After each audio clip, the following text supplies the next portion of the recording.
En fait, on dit que chaque cépage apporte quelque chose dans les champagnes. Le chardonnay est censé apporter la finesse, le pinot noir la structure et le meunier le fruit. Et nous, on a cette chance d'avoir les 3 cépages sur le même terroir, ce terroir argilo-calcaire.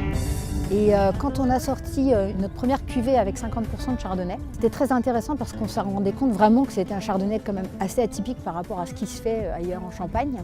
Et on s'est dit, tiens, pourquoi on ne ferait pas un 100% chardonnay? Toujours avec du fût de chêne. À partir de là, on a commencé à faire des tests sur les autres cépages. Donc le meunier, le 100% meunier, c'est une idée qu'on avait depuis qu'on est revenu en fait. Parce que évidemment, mon grand-père n'avait que du meunier. Donc il ne faisait que des 100% meuniers. Et pour moi, c'était vraiment important de revenir aux fondamentaux quelque part. Mais je voulais vraiment quelque chose, un 100% meunier vraiment haut de gamme. Et le 100% pinot noir, je sais que papa n'avait jamais osé le faire parce que en fait, le pinot noir, c'est quand même quelque chose d'assez minéral, qui est très franc, qui est très droit, qui n'allait pas forcément dans la signature maison de rondeur, de fruité, de gourmandise.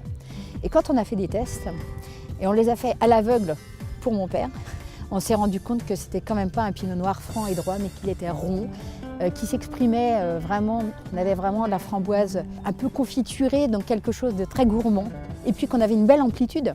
Donc effectivement, on a décidé de sortir nos 3 monocépages et ce qui est intéressant, c'est que de les avoir sur le même terroir, on sent quand même ce fil conducteur du terroir entre les 3 cépages. C'est l'amplitude, c'est l'expressivité, c'est l'intensité des arômes.